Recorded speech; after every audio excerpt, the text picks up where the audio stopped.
watching that Furious Perspective. Let's get it. Alright, what's up, YouTube? I'm gonna have to give y'all this clip, and basically I'm just gonna let the clip speak for itself. You know what I'm saying? How, how feminism basically destroys black family, but it's more than just feminism, man. It's more than that. So y'all just listen to I don't know how to say her first name, Lord Jesus, but it's right here.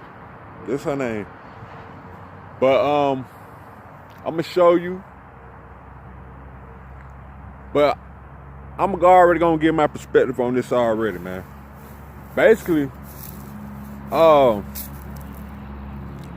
this is describing how it just really, man, I'm just gonna put it like this.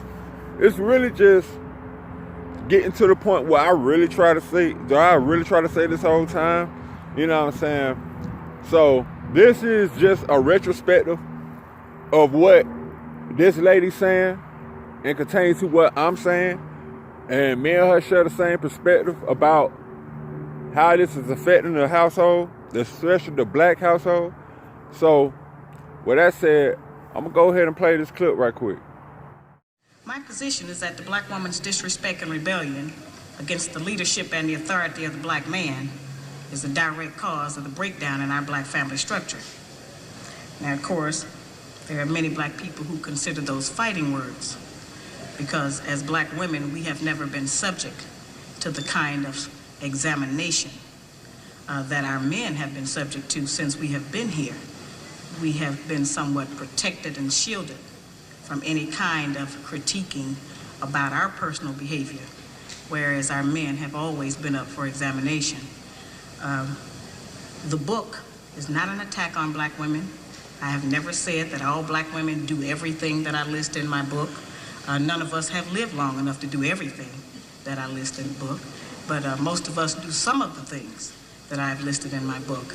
And I do say that it is not because of generalizations that we are all victimized by some of the negative patterns of behavior in the book, but the book just represents our collective contribution. This is some of everything that we have done, or that we do daily, that contributes to the breakup of our relationship, the destruction of our man, and the failure of our children to be able to function. They did not tell us that all of that, being my own person and I'm independent, would lead to separation, loneliness, celibacy, and lesbianism. They didn't tell us that if you give up the man, you're gonna take one of these things and it's worse and it will destroy your nation. They didn't give us that information. They made us think that it was some kind of glorified position to brag about the fact that I got my own job, my own credit card, my own car, so I don't need no man. I don't even know how we got that mixed up. Ain't none of that got nothing to do with being with no man.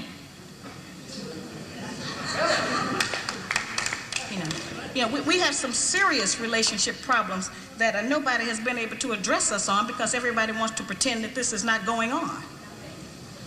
Over 60% of our women are single, widowed, separated, or divorced.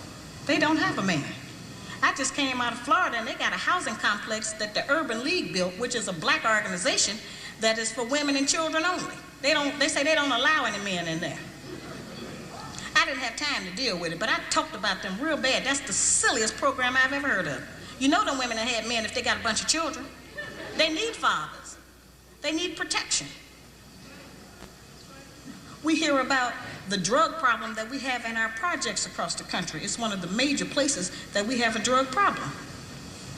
We talk about the great strength that we have as black women. Well, the welfare department don't rent government apartments to single black men. Those apartments belong to black women who are allowing this to go on in their home. We have not looked at what part of the responsibility do we share. Yes, black men sell a lot of drugs, and a lot of us black women get the money from them drugs and buy some of these fancy clothes we wear. Drive around in some of these fancy cars. He is not doing these things alone and without support from us, whether they are good or bad. See, we have a lot of power. We are very strong women. I'm saying that we're using our strength in the wrong direction. We're using it to tear our man down, tear our nation down, instead of building it up. having an education and a job does not necessarily mean you have a successful life. I keep telling black women that to raise a child, they say, well, I provided with food, clothing, and shelter. That's not raising a child, that's maintaining one. To raise a child, you need a parental coalition of a man and a woman. We have sons who, by not having a father in the home, they don't know how to respect women. They take on the black female emotionalism. They're doubtful, they're indecisive, they can't make a decision. They don't know what to do about being a man because we can't teach them that. We don't have that knowledge. We have daughters who grew up in a home where they don't see any affection, where there's no man there. They go out into the world and try to mate. They don't have no idea how to be no woman to no man, how to function in a house with a man, because they haven't seen it.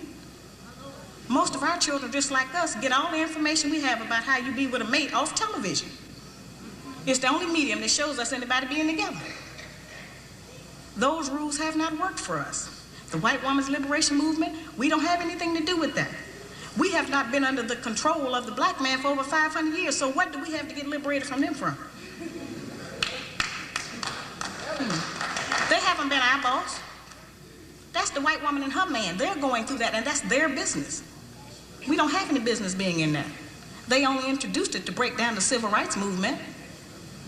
Civil rights movement started with the black man, the black woman, and the black child standing together, trying to plead for freedom, justice, and equality, and more benefits in the country that they had built. They threw the white woman in there with the women's liberation movement and made it a woman against man thing. That created a big separation between black men and black women, because then everybody started going for self. Then they bring the welfare system in and tell us in order to feed and clothe and house our children, we have to give up our man. You have to put the man out of the house. When the white farm wife goes to the government for subsidy for the farm, they don't tell her to get rid of the farmer, they keep that family together. But in the black community, they make it a requirement, because they want to keep endorsing into the black community that the black man is no good, and that he is not deserving of respect, he is not deserving of us letting him give us any protection or instruction, and that we are better than them. The major responsibility that the black woman has had on the earth for the trillions of years that we have been here has been one of nutrition and birthing children. Those two things have a great deal to do with the survival of any people, the reproduction of the nation, and feeding them the proper food so that they can live.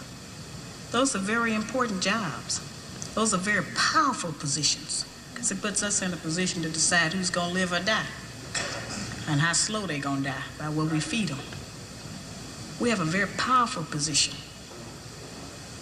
That's not a small role that we play. We have just been taught to misrepresent and misuse that power. The people who we have been counting on to give us the truth about how to get along have failed. The white people don't know how to get along. They don't have that information themselves. They don't get along with nobody on earth. So they didn't have no information to impart to us about how we're supposed to get along. They change their relationship rules at will. We have, tons of black children around this country that I hear from who have grown up traumatized by the fact that they were referred to as the outside child.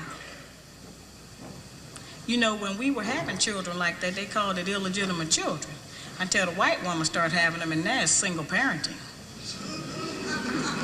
See, they changed the rules according to what they're doing. So I've called on our people to change them depending on what we want to do, what our needs are.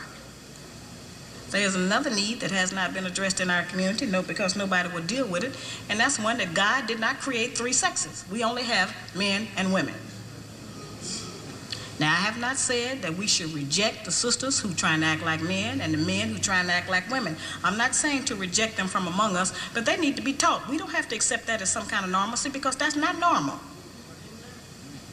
I'm trying to demonstrate how they have set rules that they have forced us to follow that they don't even follow themselves. They change the rules to suit them when they get ready.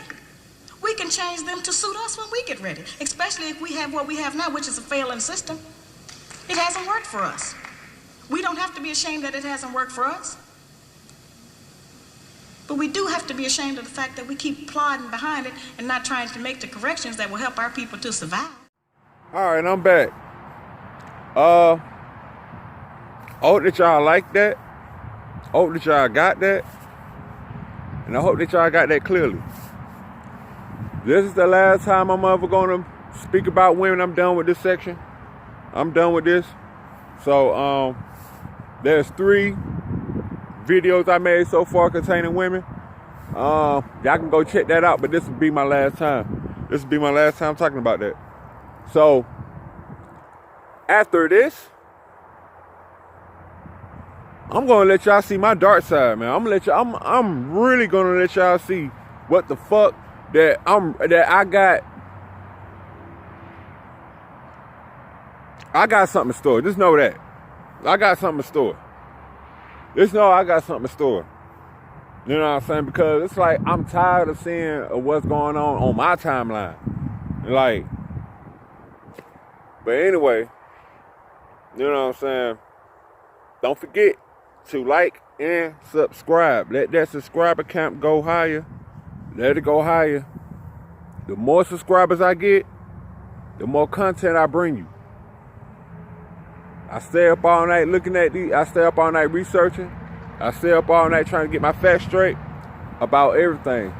So with that said, man, peace and love to all my subscribers and all my viewers that's out there, man. So, all right, I'm going to close this out with that. We out.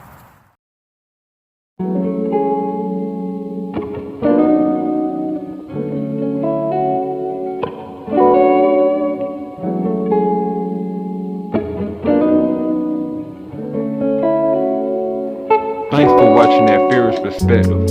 Like and subscribe.